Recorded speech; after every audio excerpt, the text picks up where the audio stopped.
Hello, வணக்கம். நல்லா இருக்கீங்களா? நான் இந்த பாருங்க, கருஞ்சீரகம்.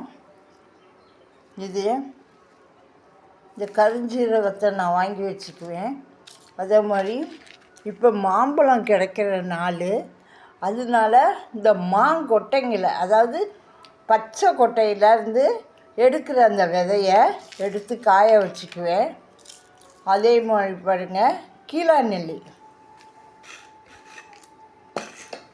கீழாநெல்லி வேரோட கழுவி காய வச்சுருக்கேன். கீழாநெல்லின்னா இந்த பாருங்கள், அந்த செடியின் அடிப்பக்கம் இந்த மாதிரி கடுகு மாதிரி இருக்கும். இதுதான் கீழாநெல்லி இலை. இது அப்புறம் பார்த்திங்கன்னா வெந்தயம். இந்த 4 சேர்த்து காய வச்சு லேசாக வறுத்துக்கிட்டு, வெந்தயத்தை கொஞ்சம் வறுத்துக்கணும். அதே மாதிரி கருஞ்சீரகம் 1 ஸ்பூனு, இது இந்த அளவுக்கு பாருங்கள், 1 ஸ்பூனு எடுத்துக்குவேன். இதை போட்டு நம்ம அரைச்சி காலையில் வெறும் வயிற்றில் 1 ஸ்பூனு சுடு தண்ணியில் நம்ம இதை கலந்து குடித்தோம்னா ரொம்ப சுகரு ரொம்ப நார்மல்லையே இருக்கும். நான் இது மாதிரி ரொம்ப நாளாக செய்து இது அரைச்சி வச்சுருக்கேன் பாருங்கள். இந்த பாருங்கள்,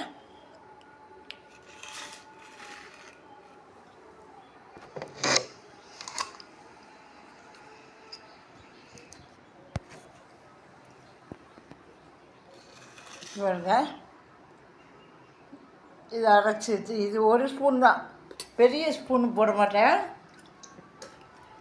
சின்ன ஸ்பூனு, இந்த அளவு போதும். இந்த அளவு எடுத்துக்கிட்டிங்கன்னா உங்களுக்கு சுகரு நார்மலில் இருக்கணும். ஆனால் காப்பி டீ ஜாஸ்தி குடிக்காதீங்க, நமக்கு சுகர் அளவு கம்மியாக இருக்கும். அந்த மாதிரி செய்யுங்க. நானும் நிறையா சுகருக்கு போட்டிருக்கேன். நானும் ட்ரை பண்ணிக்கிட்டே தான் இருக்கிறேன் ஒன்று ஒன்றா.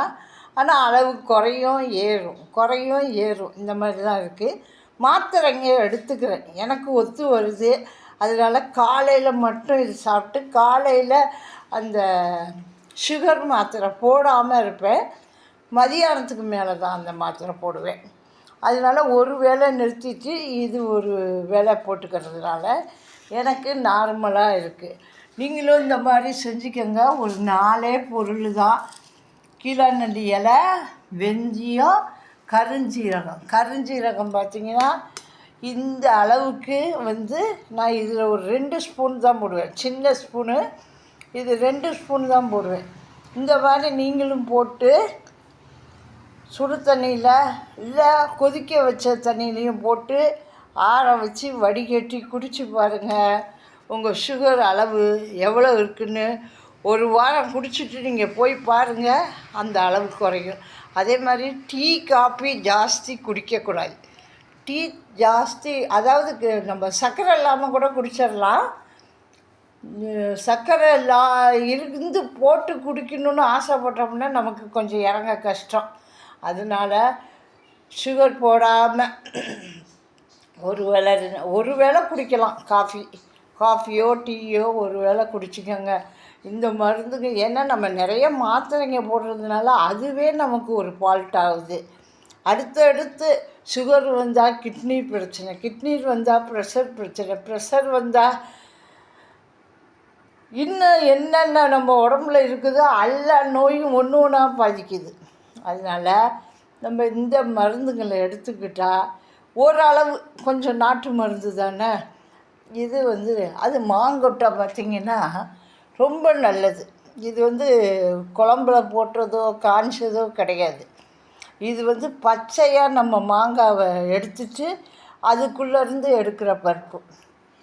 நீங்கள் இந்த குழம்புல போட்ட மாங்கொட்டையெல்லாம் எடுத்து உடைக்காதீங்க. இது பச்சை தான் நல்லாயிருக்கும், ப்யூராக. அதே மாதிரி போட்டுக்கோங்க.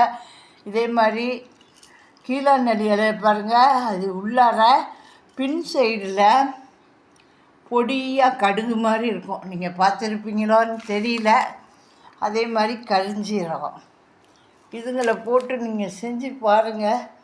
உங்கள் சுகர் அளவு கண்டிப்பாக குறையறதுக்கு வாய்ப்பு இருக்குது. நானும் ட்ரை பண்ணிக்கிட்டு இருக்கிறேன். எனக்கு குறைஞ்சிக்கிட்டு தான் இருக்குது. அதே மாதிரி உங்களுக்கும் குறையணுன்னு ஆண்டவர்கிட்ட வேண்டிக்கிறேன். வணக்கம். ஒரு லைக் பண்ணுங்கள், ஒரு கமெண்ட் பண்ணுங்கள். பாய்.